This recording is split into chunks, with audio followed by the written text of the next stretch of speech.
இல்லை, அதாவது தமிழ்நாட்டில் தமிழ் தேசியம்னு அதை ஒரு கொள்கையாக கருத்தியலாக கொள்கையாக கொண்டு இந்த தலைமுறையில் முன்னெடுத்து செல்பவர் சீமான், நாம் தமிழர் கட்சி. இதுக்கு முன்னால் சீமானுக்கு முன்னால் யாருமே தமிழ் தேசியம் பேசலை தமிழ்நாட்டு வரலாற்றில் நம்ம சொல்லலை. நம்ம சொல்கிறது இந்த தலைமுறையில்னு சொல்லும்போது அது உங்களுக்கு புரியும். அப்போ சென்ற தலைமுறையில் இருந்திருக்காங்கன்னா இருந்திருக்காங்க, நிறைய பேர் நிறைய வரிசையாக நீங்கள் ஒரு பேர் சொல்லலாம். அந்த வகையில் சீமானுக்கும் தமிழ் தேசியத்துக்கும் சம்மந்தம் இல்லைன்னு சொல்கிறது அது ஏதோ சும்மா ஒரு சீமானுக்கு எதிராக ஒரு என்ன சொல்லக்கூடியது, வன்மத்தை கக்கக்கூடிய விஷமத்தை கக்கக்கூடிய விஷத்தை கக்கக்கூடிய ஒரு எதிர்ப்பு செயல்தான். விஜயை சீமானை எதிர்த்து பேசுபவரும் அவர் ஒன்றுமே தமிழ் தேசியத்துக்கோ தமிழர்களுக்கோ பண்ணலைன்னு சொல்கிறவருக்கும் அவர் நேர முதல்வர் விஜயை சந்திக்கிறார் என்றால் அங்கே தான் எங்கேயோ உதைக்குது. இப்போ கூட பல வலைதளத்தில் விமர்சனங்கள் வருது, ஈழத்தமிழர்கள் பாதிக்கப்பட்ட போது அந்த பீரியடில் யார் விஜயை சந்திக்கிறார்கள்? ராஜபக்சே குழுவினர், இனப்படுகொலை செய்தவர்கள். சீமான் ஒன்றுமே செய்யலைன்னு ஒரு குழு போடுறதுக்கும் இதுக்கும் எங்கேயோ ஒரு தொடர்பு இருக்கோ. அப்போ அந்த ராஜபக்சே அந்த கட்சியை சேர்ந்தவர்கள் தான் சீமானுக்கு எதிராக ஒரு நிலை எடுப்பதற்கு இங்குள்ள சில அரசியல் சக்திகளுடன் தொடர்பு வைத்து கொண்டு இல்லை சோசியல் மீடியாவில் தொடர்பு வைத்து கொண்டு செய்கிறார்கள் என்ற சந்தேகம் எழுவது இயற்கையாக உள்ளது. இதை நம்ம என்ன சொல்கிறோன்னா, இப்போ மறுபடியும் நீங்கள் நாம் தமிழரை பலப்படுத்துவதற்கோ நிரூபிப்பதற்கோ ஒரே வழி இன்னொரு தேர்தல் தான். அது இடைத்தேர்தலாக இருக்கலாம், இல்லை மறு தேர்தலாக இருக்கலாம். இந்த பக்கம் சீமானுடைய நாம் தமிழர் கட்சி நம்ம சொல்லுது என்னென்னா, ஐயா ஆட்சி கவிழ்ந்து விடும்னு திமுகலேருந்து பேசுகிறத பார்த்தா என்ன திமுக பழந்தின்னு கொட்டை போட்ட கட்சி, இவங்க பேசுகிறாங்க, அந்த மந்திரி பேசுகிறாரு, இதெல்லாம் பார்க்க போகும்போது ஏதோ நடக்கிறது. அப்போ மீண்டும் தேர்தல் 2029 முன்னாலேயே வரலாம். இப்பொழுது சோர்வடைந்து இருக்கும் நாம் தமிழர் தொண்டர்கள் மீண்டும் தேர்தல் வந்தால்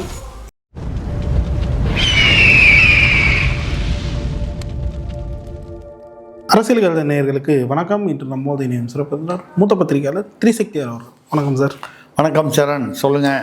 எப்படி இருக்கீங்க? நல்லா இருக்கீங்க சார். இப்போது விஜய் அவர்கள் தமிழக முதல்வராக பொறுப்பேற்ற பின் ஒரு விஷயத்தை பார்க்க முடியுது. சீமான் அவர்கள் ஈழத்திற்கு எதுவும் செய்யலை, அவங்க வெறும் வாய் வார்த்தை தான் பேசிகிட்டு இருக்காங்க அப்படின்ற ஒரு விஷயங்கள் ட்விட்டரில் எழுதப்படுது. அதன் பின் இலங்கையில் ஒரு எம்பி பேசுகிறாரு, சீமான் அவர்கள் குறித்து ரொம்ப அவதூறாக பேசுகிறாரு. அப்புறம் பார்த்திங்கன்னா அவர் தமிழகம் வர சென்னை வராரு, இப்போதைய முதல்வரை சந்திக்கிறாரு அப்படின்ற ஒரு செய்திகள் வருது. ஒரு பிரசித்தி பெற்ற யூடியூப் சேனலில் சீமானுக்கு எதிராக அவதூறு பரப்பி ஒரு பேட்டி தராரு. எப்படி பார்க்கறது? திட்டமிட்டே தமிழ் தேசியத்துக்கு சீமானுக்கும் சம்மந்தம் இல்லைன்ற மாதிரி கொண்டு போகிறாங்க. எப்படி பார்க்கறது? இதை இந்த பின்னணி என்ன நினைக்கிறீங்க? இல்லை, அதாவது தமிழ்நாட்டில் தமிழ் தேசியம்னு அதை ஒரு கொள்கையாக கருத்தியலாக கொள்கையாக கொண்டு இந்த தலைமுறையில் முன்னெடுத்து செல்பவர் சீமான், நாம் தமிழர் கட்சி. இதுக்கு முன்னால் சீமானுக்கு முன்னால் யாருமே தமிழ் தேசியம் பேசலை தமிழ்நாட்டு வரலாற்றில் நம்ம சொல்லலை. நம்ம சொல்கிறது இந்த தலைமுறையில்னு சொல்லும்போது அது உங்களுக்கு புரியும். அப்போ சென்ற தலைமுறையில் இருந்திருக்காங்கன்னா இருந்திருக்காங்க, நிறைய பேர் நிறைய வரிசையாக நீங்கள் ஒரு பேர் சொல்லலாம். நான் திராவிட கட்சிகள் எதையுமே இதில் சேர்க்கலை, அதெல்லாம் இதில் வரவே வராது. இந்த தமிழ் தேசியம்னு வந்தவங்க பொதுவானவர்கள். இப்போ மாப்போசி எடுத்துக்கிட்டிங்கன்னா ஒரு தமிழ்நாட்டு பகுதியில் தேவிகுளம், பீர்மேடு, இந்த கண்ணகி கோயில் இருக்கிற இடம், அந்த இடங்கள்லாம் தமிழ்நாட்டை சேரணும், அது கேரளாவுக்கு கொடுக்கக்கூடாது, மதராஸ் மாகாணத்துலேருந்து பிரிக்கும்போது போராட்டம்லாம் பண்ணார் மாப்போசி, அவருடன் பலர் அந்த மாதிரி தலைவர்கள்லாம் இருக்காங்க. அவங்க பேரிலேயே தமிழ் தேசியம் என்பது பரவலாக பேசப்பட்டது. நான் சீமான் ஏதோ ஒன்றுமே செய்யலைன்னு நான் அந்த அர்த்தத்தில் சொல்லலை. தமிழ் தேசியம் என்பது ஒரு கருத்தியல். சென்ற தலைமுறையில் மாப்போசி இன்னும் சிலர் அதெல்லாம் பேசுகிறவங்க நிறைய பேர் இருக்காங்க. இந்த தலைமுறை இப்போது நடந்து கொண்டிருக்கும் அரசியல் தலைமுறையில் தமிழ் தேசியத்தை முன்னெடுத்து பேசியவர்கள் ஏன்னா இப்போ பழநெடுமாறன் ஐயா பேசினார், அதுக்கப்புறம் அவர் அந்த இலங்கை விஷயத்தில் அவரே சில கொஞ்சம் அவருக்கு எதிரான விமர்சனங்கள்லாம் அதிகமாச்சு. அந்த மாதிரி ரெண்டாவது அவங்களாம் இப்போ இந்த தலைமுறை அரசியலில் இல்லை. அந்த வகையில் சீமானுக்கும் தமிழ் தேசியத்துக்கும் சம்மந்தம் இல்லைன்னு சொல்கிறது வந்து அது ஏதோ சும்மா ஒரு சீமானுக்கு எதிராக ஒரு என்ன சொல்லக்கூடியது, வன்மத்தை கக்கக்கூடிய விஷமத்தை கக்கக்கூடிய விஷத்தை கக்கக்கூடிய ஒரு எதிர்ப்பு செயல்தான். அது ஏன் சார் இலங்கை எம்பியை பயன்படுத்தணும்னு வரேன். நீங்கள் சொன்ன அந்த இலங்கை எம்பிங்கிறவர் வந்து அவர் அர்ஜுனா ராமநாதன்கிற ஒரு தமிழர் தான், தமிழ் எம்பி. ஆனால் முக்கியமாக நீங்கள் கவனிக்க வேண்டியது அவர் எந்த கட்சியில் இருக்காருன்னா, இப்பொழுது எதிர்கட்சியாக இருக்கும் ராஜபக்சேவுடைய கட்சியில் இருக்கார். இப்பொழுது ஆட்சியில் இருக்கும் கட்சி வந்து அனுரா திசாநாயகான்னு புதுசாக அவர் வந்து ஒரு ஏதோ இதில் கல்லூரியில் பேராசிரியராக இருந்தவர், அரசியலுக்கு புதிதாக வந்தவர். புதிதாகன்னா அந்த பக்கம் ராஜபக்சே குடும்பம், கோதபய ராஜபக்சே, மஹிந்த ராஜபக்சே, முதல்ல மஹிந்த ராஜபக்சே இந்த ஈழத்தமிழர்களுக்கு எதிராக படுகொலைகள் நடந்தபோது அவர் கோதபய ராஜபக்சே அவருடைய சகோதரர், அவர் தான் பாதுகாப்பு அமைச்சராக இருந்தார். அப்புறம் இந்த சரத் பொன்சேகான்னு அவர் தான் தளபதியாக இருந்தார். இந்த மூவர் கூட்டணி தான் அது ஒரு பெரிய அந்த தமிழர் இனப்படுகொலைக்கே காரணம். அவங்க ஐநாவில் வந்து அவங்க மீது மனித படுகொலை விசாரணை பண்ணணும்னு சொல்லி சில நாடுகள் சொல்லி, ஆனால் பெரிய அளவில் அதற்கு தமிழர்கள் என்றதால் வந்து ஒரு என்ன சொல்கிறது ஆதரவோ ஐநாவில் வந்து ஒரு தீர்வோ ஏற்படாமல் போய்விட்டது துரதிர்ஷ்டவசமாக. அவருக்கு எதிர்கட்சியாக இருந்தவர் வந்து ரணில் விக்ரமசிங்கே அப்படின்னு இருந்தவர் வந்து ஓரளவுக்கு இந்தியாவுடன் நல்ல உறவோடு இருந்தார். இந்தியாவுடன் நம்ம சொல்கிறது வந்து தேசிய அரசு. புரியுது. இவங்க ரெண்டு பேர் தான் இந்த திமுக அதிமுக மாதிரி அங்கே மாறி மாறி வந்துட்டு இருந்தாங்க இலங்கையில். இப்போது புதுதாக இந்த ஜென்சி அப்படிங்கிற இளைஞர் சக்தி அப்படிங்கிற மாதிரி இந்த அனுரா திசாநாயகா இப்போ வழக்கம் போல் இப்போ திராவிட கட்சிகளுக்கு மாற்றாக ஒரு கட்சி வேணும் அப்படின்னு தமிழ்நாட்டில் நினச்சாங்க. ஆனால் சினிமா கவர்ச்சி அப்படிங்கிறது விஜய்க்கு பெரிய அளவில் உதவி பண்ணுச்சு. ரெண்டாவது விஜய் மீது ஒரு எதிர்பார்ப்பு நம்பிக்கை செய்வார். ஏன்னா இவங்க மீது வெறுப்பு, திமுக ஆட்சி மீது பாதுகாப்பு இன்மை, பெண்கள் பாதுகாப்பு, கஞ்சா போதை, சட்ட ஒழுங்கு, ஊழல் எல்லா விஷயத்துலையும். அதிமுக ஏற்கனவே ஓரளவுக்கு இந்த அப்போலேருந்து ஆரம்பித்து இபிஎஸ் ஓபிஎஸ் இப்போ வரைக்கும் பார்த்தீங்கன்னா இன்றைக்குள்ள சூழ்நிலை வரைக்கும் பார்த்தீங்கன்னா ஏதோ ஒரு வகையில் அது வந்து பலவீனப்பட்டு இருக்கிறது. பிரச்சனைகள், உள்கட்சி பிரச்சனைகள், அவர்களுக்கு அந்த பிரச்சனைகளை பார்ப்பதற்கே நேரம் சரியாக இருந்தது. திமுகவை எதிர்த்து போராடி வருவதற்கான சக்தி வேற எங்கோ செலவானது.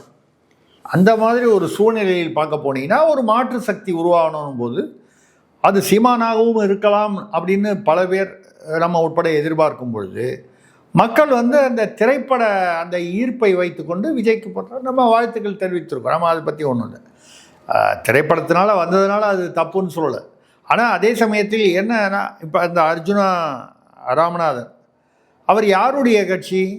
ராஜபக்சே, மஹிந்த ராஜபக்சே குடும்பத்தினர் கட்சி.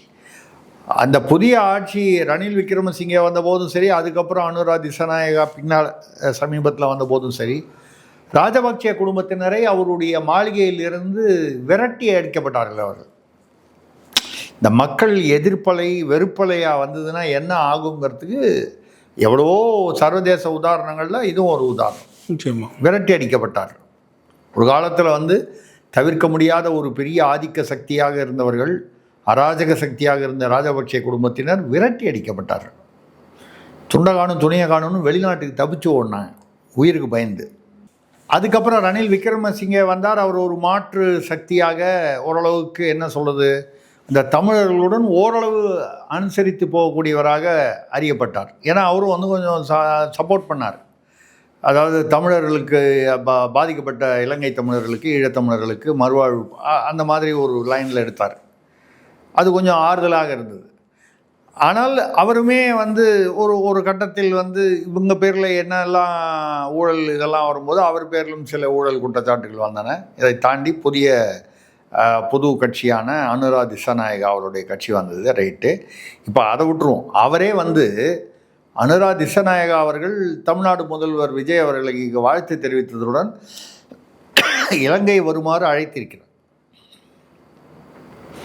அது ஒரு மரியாதை நிமித்தம். ஏனென்றால் அங்கே தமிழர்கள் இன்னும் இவ்வளவு இனப்படுகொலையெல்லாம் தாண்டி இன்னமும் தமிழர்கள் கணிசமான அளவுக்கு தமிழர்கள் இருக்கிறார்கள். அது வடக்கிலும் சரி, வட இலங்கையிலும் சரி, கிழக்கு பகுதியிலும் சரி இன்னும் தமிழர்கள் இருக்கிறார்கள். அவருடைய கட்சியிலும் தமிழர்கள் இருக்கிறார்கள், எதிர்கட்சியிலும் தமிழர்கள் அந்த அரசியலில் இருக்காங்கன்னு போது எல்லா கட்சியிலையும் இங்கே கொஞ்சம் பேர் அங்கே கொஞ்சம் பேர்னு இருக்காங்க. இந்த மாதிரி இருக்கும்போது தமிழர்களுடைய ஆதரவு தேவை ஆட்சி நடத்த ஈழத்தமிழர்கள். அப்படிங்கும்போது தமிழ்நாட்டில் முதல்வராக ஒருவரை ஒரு வாழ்த்து சொல்லி அவரை இலங்கைக்கு வாங்க, எங்கள் நாட்டுக்கு வாங்கன்னு கூப்பிடுறது ஒரு அரசியல் நாகரிகம் என்று நாம் எடுத்துக்கொள்ளலாம். ஆனால் விஜயை சீமானை எதிர்த்து பேசுபவரும் அவர் ஒன்றுமே தமிழ் தேசியத்துக்கோ தமிழர்களுக்கோ பண்ணலைன்னு சொல்கிறவருக்கும் அவர் நேர முதல்வர் விஜயை சந்திக்கிறார் என்றால் அங்கே தான் எங்கேயோ உதைக்குது. இப்போ கூட பல வலைதளத்தில் விமர்சனங்கள் வருது. ஈழத்தமிழர்கள் பாதிக்கப்பட்ட போது அந்த பீரியடில் சினிமா நடிகர்களெல்லாம் போய் கேட்டபோது பணம் கையெழுத்து மாதிரி இல்லை, கையெழுத்து மட்டும் இல்லை, திரள் நிதி வசூல் வரும்போது விஜய் அவர்கள் வெறும் 500 ரூபாய் தான் கொடுத்தார், பெரிய ஹீரோவாக இருந்து கொண்டு. ஆனால் அவருடைய மேக்கப் மேன் மாதிரி இருந்தவங்கலாம் 2000 ரூபா, 3000 ரூபா, 5000 ரூபான்னு கொடுத்தாங்க அப்படின்னு சொல்லி சில வலைதள செய்திகள் வருது. செய்திகளுடைய இது அதாவது என்ன, எவ்வளோ தூரம் உண்மைன்னா நம்ம சொல்ல முடியாது. அது உண்மையாக இருந்தால் சரி, ரைட்டாக நீங்கள் கேட்டபோது ஏதோ மரியாதைக்கு 500 ரூபா கொடுத்தாருன்னா, அவ்வளோ பெரிய நடிகர் 500 ரூபா தான் கொடுத்தாருங்கிற ஒரு விமர்சனம் இன்னும் இருந்துக்கிட்டு தான் இருக்குது. நம்ம அந்த விமர்சனத்தை தாண்டி அனுரா திசாநாயகா ஒரு நாட்டின் தலைவராக, அதிபராக, ஒரு ஈழத் தமிழர்கள் என்பவர்கள் இன்னும் கணிசமாக அங்கே எல்லா கட்சிகளிலும் வியாபித்து இருக்கிறார்கள். ஈழத்தமிழர்கள் அந்த மக்கள் தொகையில் ஒரு குறிப்பிட்ட சதவீதம் இருக்கிறார்கள் கணிசமாக. அப்போது அவர்களுடைய ஆதரவு அவருடைய ஆளும் கட்சிக்கும் தேவை என்ற விதத்தில் தமிழ்நாட்டிலிருந்து இப்பொழுது யார் முதல்வராக வந்தாலும் அவர்களை அழைத்திருப்பார். விஜய் அவர்கள் முதல்வராக வந்திருக்கிறார், அவரை அழைத்திருக்கிறார். அதில் அது ஆரோக்கியமான ஒரு விஷயந்தான். ஏன்னா இங்கே தமிழ்நாட்டு தமிழர்களுடன் ஒரு நல்லுறவு இருந்தால் அங்கே அது அரசியலில் அவருக்கு பயன்படும். எல்லாமே அரசியல், தவறில்லை, அது ஒரு நாகரிகம்னு கூட விட்டு போடலாம். ஆனால் மஹிந்த ராஜபக்சே, இனப்படுகொலை செய்த மஹிந்த ராஜபக்சே குடும்பத்து அவருடைய கட்சியை சேர்ந்த ஒரு தமிழராக இருந்தாலும், ஏன்னா எல்லா இடத்துலையும் தமிழர் இருந்திருக்காங்க. மேதகு அவருடைய கூடவே இருந்த கருணாஸ் போன்றவர்கள் அவருக்கு துரோகம் செய்துவிட்டு அந்த பக்கம் போய் அமைச்சரவையில் இருந்ததெல்லாம் வரலாறு. அப்படி இருக்கும் பொழுது மஹிந்த ராஜபக்சே இல்லை ராஜபக்சே குடும்பத்தை நடத்தினர் அந்த கட்சி, பழைய இடம்படுகொலை செய்த கட்சியிலிருந்து அவர் எம்பின்னு நினைக்கிறேன், அர்ஜுனா ராமநாதன், அவர் நிர்வாகி, அவர் விஜயை சந்திக்கிறார் என்னும் பொழுது, இது முன்னால் ஒரு தடவை பார்த்தீங்கன்னா ராஜபக்சே ஈழத்தில் படுகொலை பண்ணும்போது கலைஞர் ஐயா அவர்கள் மெரினாவில் ஒரு உண்ணாவிரதம் இருந்தார். அது கூட விமர்சனத்துக்கு உள்ளானது, கேலிக்கு உண்டானது. அரை நாள் உண்ணாவிரதம், இந்த பக்கம் ஏர் கூலர், அந்த பக்கம் ஏர் கூலரு, டிஃபனுக்கும் லஞ்சுக்கும் நடுவில் லஞ்சு. ரெண்டாவது இந்த பக்கம் அவர்கள் தியாலம்மாள் இருந்தார்கள், அந்த பக்கம் ராஜாத்தி அம்மாள் இருந்தார்கள். இதை வைத்துக்கொண்டு ஒரு அரை நாள் உண்ணாவிரதம் இருந்துட்டு போர் நிறுத்தம் வந்துருச்சுன்னாரு. யார் சொன்னாங்கன்னா அவர் மத்தியிலிருந்து ப. சிதம்பரம் ஐயா கூப்பிட்டு சொன்னார். அப்புறம் பார்த்தா 2 நாள் பொறுத்து ப. சிதம்பரம் ஐயா நான் சொல்லவே இல்லைன்ட்டார். போர் நிறுத்தம் நடக்கவே இல்லை. ஆனால் போர் நிறுத்தம் நடந்ததாக ஒரு மாயை பிம்பத்தை ஏற்படுத்தினதுனால தான் அங்கே இவங்களுக்கு புலிகளுக்கு ஒரு பின்னடைவு ஏற்பட்டது என்று தகவல்கள் உண்டு. அதாவது நம்பி வெளியில் வந்தார்கள். நம்பிக்கை துரோகம் செய்தது யார் என்பது வெளிப்படையாக தெரிகிறது. அப்போது இங்கேருந்து ஒரு குரூப்பு போனாங்க, யாரை பார்க்கறதுக்கு, மஹிந்த ராஜபக்சேவை, இனப்படுகொலைக்கு மூல காரணமாக இருந்தவரை. என்ன போய் பார்த்தாங்க, போய் பார்த்து சாப்பிட்டுட்டு விருந்து சாப்பிட்டுட்டு அவருக்கு ஏழை பரிசுகள்லாம் வாங்கிட்டு வந்தாங்க. யார்? திமுகவை சேர்ந்த கனிமொழி எம்பி, டிஆர் பாலு அவர்கள், திருமாவளவன், இவர் ராசா, அப்புறம் ஜேஎம் ஹாரூன், இப்போ அசான் மௌலானா இருக்கார் அவங்க அப்பான்னு நினைக்கிறேன், ஜேஎம் ஹாரூன் அவருக்கு காங்கிரஸில் இருந்தார் நினைக்கிறேன் அவர். இவங்களாம் ஒரு 5-6 பேர் வந்து போயிட்டு பரிசு வாங்கிட்டு வந்தாங்க. இனப்படுகொலை செய்துபவரை வந்து நீங்கள் ஐநா சபையிலோ மற்ற இடங்களிலோ பொதுமக்கள் இதிலையோ வந்து கண்டிப்பதையும் தண்டிப்பதற்கான ஏற்பாடுகளையும் செய்வதை விட்டுவிட்டு ஆதரவு அந்த அந்த அந்த லைனில் போகிறத விட்டு அவரை போய் பார்த்து பரிசு வாங்கிட்டு வரீங்கன்னா அப்போ நீங்களும் அதற்கு உடந்தை அப்படின்ற ஏற்கனவே வந்து காங்கிரஸுடன் சேர்ந்து கொண்டு திமுக தான் இதற்கு உடந்தையாக இருந்தது, இல்லை மௌனமாக பார்த்து கொண்டு இருந்ததுன்ற விமர்சனம் இருக்கும் பொழுது போய் பரிசு வேறு வாங்கிட்டு வரீங்கன்னா அது உறுதிப்படுத்துகிற மாதிரி ஆச்சு. இப்போ அந்த மாதிரி, அதாவது விஜய் முதல்வராக இருக்கும் பொழுது யாரையும் நான் சந்திக்க மாட்டேன்னு சொல்கிறது ஒரு நாகரிகமாக இருக்காது. அவர் ஏன் சந்தித்தார்னு நம்ம சொல்லலை. ஆனால் விஜய் அவர்கள் கவனமாக இருக்க வேண்டும் சொல்கிறோம். ஏன்னா அனுரா திசாநாயகா என்றால் அவர் அந்த நாட்டுக்கு அதிபர். அது எந்த கட்சியாக இருந்தாலும் சரி, புதுசாக வந்த கட்சி, இளைஞர் சக்தியினால் வந்தாங்க. அதனால் வந்து ஒரு தமிழர்களுடன் நல்லுறவு, ஈழத்தமிழர்களுடன் அவருக்கு இருக்கணும், அவர் நாட்டில் அமைதி இருக்கணும்னா தமிழ்நாட்டுடன் ஒரு நல்லுறவில் இருக்க வேண்டும். தமிழ்நாட்டை ஆள்பவர்கள், அது திமுகவோ அதிமுகவோ இல்லை விஜயோ தாவேகாவோ அப்படின்னு அவர் நினைக்கிறதுல தப்பில்லை, அவர் அழைத்ததுலேயோ வாழ்த்துக்கள் சொன்னதுலேயோ. ஆனால் இந்த ராஜபக்சேவோட ஆள் வந்து பார்க்குறானும் பொழுது விஜய் அவர்கள் கவனமாக இருக்க வேண்டும். ஏனென்றால் இது எப்படி கொல்லப்படும்? அன்னைக்கு கனிமொழி இவர்கள் இந்த குழுவினர், டிஆர் பாலு குழுவினர்லாம் போய் பார்த்தபோது அது வந்து தமிழ் இனத்திற்கு திமுக இழைக்கப்படும் துரோகத்தின், ஏற்கனவே துரோகம்னு பேசிகிட்டு இருக்கும்போது அதற்கு ஒரு ஆதாரமாக அது அரசியல் வட்டாரங்களில் விமர்சனம் செய்யப்படுது, பத்திரிகைகள். இப்பொழுது அந்த மாதிரி ஒரு விமர்சனத்தில் அவர் சிக்கிவிடக்கூடாது முதல்வர் விஜய் அவர். அனுரா திசாநாயகா கூப்பிட்டாருன்னா அதிபருங்க, அவர் யாராக இருந்தாலும் எந்த கட்சியாக இருந்தாலும் அதிபர். இதுவே வந்து ராஜபக்சே குடும்பத்தினர் அதிபராக இருந்து வாழ்த்துக்கள் சொல்லியிருந்தால் ஏன் வாழ்த்துக்கள் சொன்னேன்னு கேட்க முடியாது. வாழ்த்துக்கள் சொன்னால் வாங்கிக்க வேண்டியது, அதில் என்ன நன்றின்னு சொல்லிட்டு போவான். விஜய் கூட போய் அரசியல் நாகரிகம் கருதி பல தலைவர்களை பார்த்தாரு. அதுலேயும் எடப்பாடியை பார்க்காம சிவி சண்முகம், வேலுமணியை பார்த்தது தான் விமர்சனம் ஆச்சே தவிர பொதுவாக இந்த அரசியல் கூட்டணி தலைவர்களோ எதிர்கட்சி தலைவர்களோ பார்த்தது வந்து ஒரு நல்ல அரசியல் நாகரிகம் என்று தான் வரவேற்கப்பட்டது. நான் கூட பல இடங்களில் வரவேற்று பேச்சு தவறில்லை. ஆனால் அது வெறும் அடையாள அரசியலாக போய்விடக்கூடாது என்பது தான். இப்போ இந்த சீமான் விஷயத்துக்கு வந்தால், இந்த நான் ஈழத்தமிழர் விஷயத்தில் யார் வந்து விஜயை வந்து சந்திக்கிறார்கள்? ராஜபக்சே குழுவினர், இனப்படுகொலை செய்தவர்கள். சீமான் வந்து ஒன்றுமே செய்யலைன்னு ஒரு குழு போடுறதுக்கும் இதுக்கும் எங்கேயோ ஒரு தொடர்பு இருக்கோ?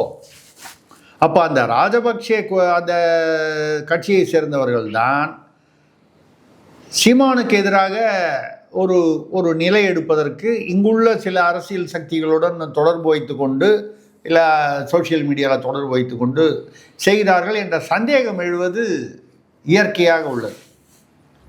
இதை வந்து நம்ம என்ன சொல்கிறோன்னா, சீமான் அவர்கள் இதை புறந்தள்ளி விட்டு போவார். ஏன்னு கேட்டால் அவர் ஈழத்தமிழர் பற்றி பேசிகிட்டு இருக்காரு, தொடர்ந்து பேசத்தான் போகிறாரு, அது ஒரு இயல்பான செயல். ஆனால் விஜய் அவர்கள் கவனமாக இருக்க வேண்டும். ஏனென்றால் அதாவது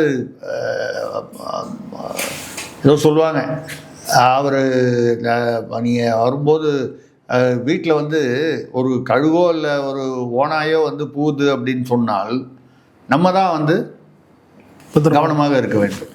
அந்த மாதிரி ராஜபக்சேவுடைய கட்சியிலிருந்து ஒருவர் வந்து அவர் தமிழராகவே இருந்தாலும் இனப்படுகொலைக்கு காரணமான ராஜபக்சே கட்சி அந்த வகையினர் வந்து ஒருத்தர் வந்து விஜயை சந்திக்கிறார் என்றால் ஏதோ ஒரு சூழ்ச்சியுடன் சந்திக்கிறாரோ என்று நம்ம வந்து குற்றஞ்சாட்டில் இருக்கலாமோ? இல்லைன்னா இவங்களுக்கு என்ன? ஏன்னா அந்த ராஜபக்சே குடும்பத்துடைய அந்த அரசியல் வழக்கமான போக்கு அப்படி தான். இங்கே இருக்கிற திமுக எம்பிகளை கூப்பிட்டு விருந்து வச்சு விருது கொடுத்து அனுப்புகிறாங்கன்னா என்ன அர்த்தம்? இவங்களும் போனவங்க பேர்லேயும் தப்பு, கூப்பிட்டவங்கள நம்ம தப்பு, வேறு நாடு, இங்கேருந்து போனவங்க தப்பு. அந்த மாதிரி ஒரு அவப்பெயருக்கு விஜய் ஆளாகிவிடக்கூடாது என்ற ஒரு அக்கறையோடு நம்ம வந்து அது பேசுகிறோம். அதே மாதிரி இந்த புதிய ஜென்சி அப்படின்லாம் வந்து அதை பேசலாம் வருது. இந்த ஜென்சிங்கிறது ப்ளஸ்ஸும் இருக்குது மைனஸும் இருக்குது. இப்போது உக்ரைனில் வந்து பார்த்தீங்கன்னா ஜென்சின்னு சொல்லி அவர் வந்து ஒரு டிவியில் காமெடி நடிகர், அமெரிக்காவுடைய பொம்மையாக கொண்டு உள்ளே வந்து வச்சாங்க. ரஷ்யாவுக்கு அவங்களுக்கும், ரஷ்யாவிலேருந்து பிரிஞ்ச உக்ரைனுக்கும் அவங்களுக்கும் ஏதோ ஒரு இந்த எல்லை பிரச்சனைகள் இருந்தது. அதை தூண்டி விட்டு உக்ரைனை வந்து நாட்டோவில் சேர்த்துக்கிறேன்னு சொல்லி, நாட்டோ என்ற அந்த ஐரோப்பா எல்லாம் இருக்கக்கூடிய மேற்கத்திய நாடுகள் இருக்கும். அது என்ன அதோடைய லாபம் நன்மை என்றால், நாட்டோவில் ஒரு நாடு மீது கை வைத்தால் மற்ற நாடுகள் எல்லாமே அவர்களுக்கு நிதி உதவி, ஆயுத உதவி செய்யணும். ஒருவித பாதுகாப்பு. கடைசி வரைக்கும் நாட்டோவில் சேர்த்துக்கிறேன்னு சொல்லிட்டு சேர்க்காமையே வச்சுக்கிட்டு அந்த ஆசை காமிச்சே உக்ரைனை வந்து போட்டு தள்ளிட்டார். யார்? Uncle Trump. அவரும் சரி, இந்த ஐரோப்பிய நாடுகளும் சரி, எல்லாரும் வந்து உக்ரைனை ஏற்றி விட்டு அவருடைய தகுதிக்கு மீறினா அந்த இராணுவ சக்திக்கு மீறி அவங்களுக்கு ஆயுதங்கள்லாம் கொடுத்து ரஷ்யாவோட சண்டை போட வச்சு, ரெண்டு பக்கமும் நாசம். ரஷ்யாவிலையும் நாசம் இருக்குது. ஆனால் ரஷ்யாவுக்கு அந்த நாசத்தை தாங்குவதற்கான சக்தி இருக்கிறது. பல வருடங்களாக சோவியத் யூனியனாக இருந்து பிரிந்து ரஷ்யாவுடைய பலம் உலக அளவுக்கு இருக்கக்கூடிய பலம், அது அந்த நாசத்தை தாங்கக்கூடியது. ஆனால் உக்ரைன் சின்ன நாடு, புதிதாக பிரிந்து வந்த நாடு. இப்போ வந்து உக்ரைனில் வந்து பாருங்கள், உக்ரைனை பற்றி யாருமே பேசலை. உக்ரைன் போர் வந்து இவ்வளவு நாசமாக இருக்குது. மறுபடியும் அது வந்து இன்னொரு 20-25 வருஷம் ஆகும் பழைய உக்ரைனாக மாறுவதற்கு. எதுக்காக சொல்கிறேன்னா, இந்த ஜென்சி என்ற பெயரில் வந்து ஒரு பொம்மையை யாரோ ஒரு நடிகர், காமெடி நடிகர் அவரை கொண்டு வச்சு அது எப்படி போச்சு? பயன்படுத்தி கொண்டது வந்து அமெரிக்காவாக இருக்கலாம், ஐரோப்பிய நாடுகளாக இருக்கலாம். ஆனால் பாதகம் யாருக்கு? மக்களுக்கு, உக்ரைன் மக்களுக்கு, இல்லை உக்ரைன் நாட்டிற்கு. இதே மாதிரி நீங்கள் எடுத்திங்கன்னா ஸ்ரீலங்காலையும் வந்து ராஜபக்சே வந்து விரட்டப்பட்டார், அதெல்லாம் ரிட்டாங்க, ஒரு பெரிய கலவரம்லாம் வெடிச்சது. ரணில் விக்ரமசிங்கே இவங்களுக்கெல்லாம் எதிராக புதிய சக்தியின் வந்து அனுரா திசாநாயகா வந்திருக்கிறார். அது தெரியல, அது எப்படி போகுது. இது வரைக்கும் அது ஓடிக்கிட்டுருக்கு. அதே மாதிரி நேபாளத்துலேயும் வந்து பார்த்திங்கன்னா ஒரு பெரிய கலவரம் 30-35 வருஷமாக. இப்போ எப்படி திமுக ஆளுதோ அந்த மாதிரி அங்கே வந்து மாறி மாவோயிஸ்ட் கம்யூனிஸ்டுகள், அவர்களுக்கு எதிரானவர்கள் 2 கட்சிகள் வந்து இருந்து அவங்கள விட்டுட்டு புதுசாக ஜென்னிசட்னு வந்து ஒரு பெரிய மீடியாக்கள் மீது நடவடிக்கை எடுத்தார் இந்த ஓலி என்கிற பிரதமர் அப்படின்னு சொல்லி. ஜென்சி வந்து பலேந்திர ஷா என்பவர், அவர் யாருன்னு பார்த்தீங்கன்னா ஒரு ரேப் பாடகர். இந்த ரேப்புன்னு இந்த புதுமையான இந்த வித்தியாசமான இந்த தலைமுறைக்கான ரேப் அப்படின்னு சொல்லக்கூடிய அந்த பாடகர், அவரை வந்து அவர் ஆகிட்டார். ஆகக்கூடாதுன்னு நம்ம சொல்லலை. ஆனால் அவர் என்ன நல்ல எண்ணங்களோடு வந்திருக்கிறார். அவருடைய திட்டங்களில் சில நல்ல திட்டங்கள், 20 வயசு வரைக்கும் அரசியலுக்கே வரக்கூடாது. இப்போ தமிழ்நாட்டில் வந்து சின்ன குழந்தைங்கள்லாம் வந்து யாருக்கு ஓட்டு போடணுன்னு அப்பா அம்மாட்ட சொல்லணும்னு சொல்லி இப்போ தாவேக்காலம் வந்தது. இது அப்படியே அதாவது அதற்கு எதிராக இருக்கிறது. பலேந்திர ஷாவுடைய அரசியல் சில விஷயங்களில் பாராட்டுக்குரியவை. 20 வயசு வரைக்கும் மாணவர்கள் அரசியலுக்கு வரக்கூடாதுன்னு சொல்கிறாரு. அந்த மாதிரி அரசு அலுவலகங்களில் வந்து தன்னுடைய படம் உட்பட எந்த படமும் வரக்கூடாதுன்னு சொல்கிறார். எந்த தலைவர் படமுமே வைக்கக்கூடாது, தேசிய கொடி மட்டும் வைங்கிறார். இப்போ நம்ம முதல்வர் விஜய் வந்து தன்னுடைய படத்தை வைக்கணும்னு சொல்கிறார். நம்ம வந்து தவறுன்னு சொல்லலை. இதுக்கு முன்னால் உள்ள முதல்வர்கள் எல்லாரும் அவங்கவுங்க படத்தை வச்சுருக்காங்க, அதை பின்பற்றி அவரும் சொல்கிறாரு. ஆனால் புதுமை என்றால் யார் படமுமே வைக்காதீங்க. நீங்கள் இங்கே அரசு அலுவலகத்தில் வந்து முதல்வர் படம் வச்சு தான் வந்து விஜயை தெரிய போகுதா? முதல்வர் ஆவதற்கு முன்னாலேயே இவரை இவ்வளவு ஒரு ஈர்ப்பு, ஒரு சினிமா நடிகர் என்ற அந்த ஒரு கவர்ச்சி அதெல்லாம் இருக்கிறதுனால தானே இவர் வந்து ஒரு 8 பிரச்சார கூட்டம் பேசியிருக்காரு, 10 இடத்துல ரோட் ஷோ பண்ணார். அதை வச்சுக்கிட்டே அவரால் வர முடிஞ்சதுன்னா நம்ம பாராட்டுறோம், வரவேற்கிறோம். அதாவது வரவேற்கிறோன்னா அதற்கு பின்னால் உள்ள அந்த சக்தி, அதை ஆமாம் என்று ஏற்றுக்கொள்கிறோம். நம்ம என்ன ஏற்றுக்கொள்ளுது? வந்துட்டார்ல 108 சீட்டு. அதுக்கு பின்னால் சோஷியல் மீடியா வச்சு நிறைய செலவு பண்ணார், போனார், வந்தார், இதெல்லாம் சொல்கிறாங்க. எப்படியோ வந்தார் இல்லையா? கள்ள ஓட்டு சில பேர் சும்மா வந்து இவிஎம்மில் வந்து அவருக்கு எல்லாம் மாற்றி குத்திட்டாங்க, விஜய்க்குன்னு சொல்கிறாங்க. அதில் எனக்கு நம்பிக்கை இல்லை. இந்த இவிஎம் வந்து வேணும்னா வந்து எதிர்கட்சிகள் இவிஎம்மை நம்புவாங்க. தெலுங்கானாவில் காங்கிரஸ் வரும்போது நம்புவாங்க. இமாச்சல் பிரதேஷில் காங்கிரஸ் வரும்போது இவிஎம் நல்ல இவிஎம்மு. கர்நாடகாவில் வரும்போது இவிஎம்லாம் ஒழுங்காக வேலை செய்யுது. மற்ற சமயங்களில் இவிஎம் வந்து நமக்கு வேண்டியவங்க ஆட்சிக்கு வந்துட்டால் இவிஎம் ஓகே, இல்லைன்னா இவிஎம்மில் குல்மால்னு சொல்கிறது வந்து என்னை பொறுத்த வரைக்கும் தவறு. அந்த வகையில் ஒரு பெற்ற வெற்றியை நம்ம வந்து அதை வாழ்த்தணுமே தவிர அது பொய்யான வெற்றின்னு சொல்லக்கூடாது. மக்கள் அந்த சினிமா முகத்தில் போய்விட்டார்களா என்றால் ஆமாம், அது சரியா இல்லையா என்பது பொறுத்திருந்து மக்களை வந்து இவர் நல்லாட்சி கொடுத்து அதை சரி என்று நிரூபிக்கலாம். ஏன்னா இளைஞர் சக்திங்க பங்களாதேஷில் பார்த்தீங்கன்னா ஜென்சி அப்படின்னு போராட்டம் வந்து அந்த ஷேக் ஹசீனா, முஜிபுர் ரஹ்மான் சுதந்திரம் வாங்கி கொடுத்த முஜிபுர் ரஹ்மானுடைய மகளையே வந்து ஷேக் ஹசீனா வந்து இந்த இந்தியாவில் வந்து தஞ்சம் அடைஞ்சிருக்காங்க. ஒரு பெரிய கலவரம் ஏற்பட்டது. ஆனால் தமாஷ் என்னென்னா, ஜென்சின்னு சொல்லி பேசிட்டு இடைக்கால ஆட்சியை வந்து பிரதமராக இல்லை அதிபராக இருந்தவர் யாருன்னு பார்த்தீங்கன்னா முகமது யூனுஸ்னு 70 வயசுக்கு மேலே. அவர் ஏற்கனவே பல நிதி மோசடிகளில் ஈடுபட்டு குற்ற வழக்குகளில் இருந்தவர். 70 வயசில் அவர் ஜென்சிக்கு தலைவரா? அப்போ அந்த ஜென்சிங்கிறது வந்து இப்போது சில இடங்களில் சரியாக போகிறது, சில இடங்களில் தவறாக துஷ்பிரயோகம் செய்யப்படுகிறது. அதில் நம்ம வந்து விஜய் அவர்கள் வந்து கவனமாக இருக்க வேண்டும். யாரை சந்திக்கிறார் என்பதில், அதுவும் ராஜபக்சேவுடைய ஆள் அப்படிங்கும்போது கொஞ்சம் கவனமாக இருந்திருக்கலாம் அப்படிங்கிறது நம்ம. ஏன்னா வந்து மக்களிடையே ஒரு தவறான பிம்பத்தை உருவாக்கிவிடும். ராஜபக்சே இனப்படுகொலைங்கிறது உலகம் முழுக்க தெரிஞ்ச விஷயம். அவருடைய கட்சியிலேருந்து ஒருத்தர் வராரு, உங்களை பாராட்டுறாரு, உங்களை சந்திக்கிறாரு. இந்த சமயத்தில் சீமானுக்கு எதிராக விமர்சனங்கள் வருகின்றன என்பது, அதுக்கேற்ற மாதிரி நீங்களும் அடையாள அரசியல் பண்ணுறீங்க. நீங்கள் பல நல்ல விஷயங்களை பண்ணியிருக்காங்க. விஜய் அரசு வந்து சில நாட்களில் 717 மதுக்கடைகளை மூடி இருக்கிறார்கள். இந்த சிறப்பு அதிரடிப்படையெல்லாம் பெண்களுக்கு கொண்டு வந்திருக்காரு. அதெல்லாம் நம்ம வரவேற்கிறோம். ஆனால் என்ன, அதில் ஒரு சில விஷயங்கள் என்ன, திமுக மாதிரியே ஸ்டிக்கர் அரசு பண்ணுறாங்க. ஏற்கனவே இருந்த போலீஸ் வண்டிகளில் அந்த பிங்க் கலர் வண்டி இருந்துச்சு, பெண் போலீஸு. அந்த வண்டிக்கெலாம் அந்த சிங்கப்பெண் அதிரடிப்படை அப்படின்னு ஒரு நிஜமாகவே ஸ்டிக்கர் ஒட்டிட்டாங்க. ஏற்கனவே தான் அது மகளிருக்கான இந்த பெண் போலீஸ்ன்னு சொல்லி வந்திருக்குல்ல, அது மாதிரி வந்து அவர் வெள்ளை டவல் எடுத்துட்டார். அவர் டிஃபன் பாக்ஸ் அவரே திறந்து அவரே மூடி அவரே சாப்பிட்றாரு. இதெல்லாம் வந்து சின்ன சின்ன அடையாள அரசியல்கள். நம்ம வந்து இது தவறு என்று சொல்லவில்லை. இதை மட்டும் வைத்துக்கொண்டு நீங்கள் முழுமையாக அரசியல் செய்ய முடியாது. அந்த பக்கம் ஸ்டாலின் அவர்கள் எந்த நேரமும் நாங்கள் ஆட்சியை கவுப்போம்னு சொல்கிறாரு. இந்த ஆட்சி கவிழ்ந்து விடும், 2029 வந்துவிடும் அப்படின்னு சொல்கிறாரு. சட்டமன்ற தேர்தலும் அப்போவே வந்துடும்னு. அனிதா ராதாகிருஷ்ணன் வந்து மீண்டும் ஸ்டாலின் தான் முதல்வர் ஆவார், சில மாதங்களில் கவிழ்ந்து விடும் சொல்கிறாரு. அவங்க கவிழ்ந்து விடும்னு திமுக சொல்லும்போதே கவுக்கிறதுக்கு ஏதோ ஏற்பாடு பண்ணிகிட்டு இருக்காங்களோன்ற சந்தேகமும் யூகமும் விளைவது இயல்பான ஒன்று. நம்ம என்ன சொல்கிறோன்னா, இதெல்லாம் தாண்டி இது மற்றவர்களுக்கு ஒரு விஜய்க்கு ஒரு எச்சரிக்கையாக ஆட்சியை கவிழ்ப்பதற்கு. ஏன்னா இந்த பக்கம் அதிமுகவில் பிரச்சனையாகி அது எப்படி வரும், டிஸ்குவாலிஃபிகேஷனாக என்னன்ற ஒரு குழப்பம் இருக்கிறது. டிடிவி தினகரன் அவர் வந்து இந்த குதிரை பேரம் தொடர்ந்தால் வந்து சிபிஐ விசாரணைக்கு கோருவோங்கிறாரு. இப்படிப்பட்ட சூழ்நிலையில் விஜய்க்கு சவால்கள் நிறைய இருக்கின்றன. இது விஜய் பக்கம். அவர் கவனமாக இருக்க வேண்டும் நம்ம சொல்கிறோம். ஏன் சொல்கிறோன்னா, தமிழ்நாட்டு மக்கள் வந்து அவரை 108 சீட்டு வரைக்கும் தேர்ந்தெடுத்திருக்காங்க. 118 வரலையே தவிர ஏறத்தாழ வந்திருக்காரு. அது வேறு விதமான சதிகளால் குழப்பங்களால் வந்து இல்லை, இவருடைய அனுபவமின்மை காரணமாக அது வந்து விழுந்துவிடக்கூடாது என்ற ஒரு நல்ல எண்ணத்தில் சொல்கிறோம்.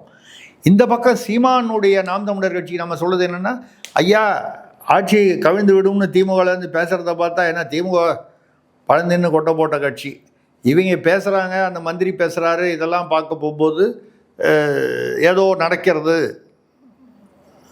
அப்போ மீண்டும் தேர்தல் 2029 முன்னாலேயே வரலாம். இப்பொழுது சோர்வடைந்து இருக்கும் நாம் தமிழர் தொண்டர்கள் மீண்டும் தேர்தல் வந்தால், இப்போ மறுபடியும் வந்து நீங்கள் வந்து நாம் தமிழரை பலப்படுத்துவதற்கோ நிரூபிப்பதற்கோ ஒரே வழி இன்னொரு தேர்தல் தான். அது இடைத்தேர்தலாக இருக்கலாம், இல்லை மறு தேர்தலாக இருக்கலாம், இல்லை வேறு ஒன்றுமே இல்லை, அது வரைக்கும் இந்த ஆட்சி தொடருதுன்னா பாராளுமன்ற தேர்தலாக இருக்கலாம். தேர்தல் அரசியல்னு வந்ததுக்கப்புறம் தேர்தலில் வெற்றி பெற்றால்தான் நீங்கள் வந்து கருத்தியல் அரசியல் நடத்திக்கிட்டு தான் இருக்கார் தொடர்ந்து. மற்ற கருத்தியலை தாண்டி தேர்தல் அரசியலில் வெற்றி பெற வேண்டுமானால் தேர்தல் மறுபடியும் எப்போ வரும்னு பார்க்க வேண்டியது தானே. இருக்கிற நிலைமையை பார்த்தா 2031 வரைக்கும் அப்போ தான் மறு தேர்தல், அடுத்த தேர்தல்னு சொல்ல முடியாது போல இருக்குது. ஸ்டாலின் அவர்களே சொல்கிறார், முன்னால் வந்துடும் 29லாங்கிறாரு. அனிதா ராதாகிருஷ்ணன் சில மாதங்கள்லேயே ஸ்டாலின் மீண்டும் முதல்வர் ஆவாருங்கிறது. எப்படி ஆவார் நமக்கு கணக்கு புரியல. அவங்க ஆல்ரெடி 73 கூட்டணியில் 5 பேர் காங்கிரஸ் போயிட்டாங்க, 68 தான். மற்ற கூட்டணிகளும் ஒரு 8 பேர் அந்த பக்கம் ஆதரவு போயிருக்காங்க. ஆதரவு திரும்பி வாங்கிட்டா கூட திமுகவுக்கு இருக்கிறது 59 நம்ம தான் இருக்குது. அதை வச்சுக்கிட்டு 118 எப்படி வாங்குவாங்க? இதெல்லாம் வந்து இருக்குது. திமுகவும் அதிமுகவும் கூட்டணின்னு நடுவில் பேசப்பட்டு இப்போ தான் அது கொஞ்சம் சிக்கலாகி நின்றுக்கிட்டு இருக்கு.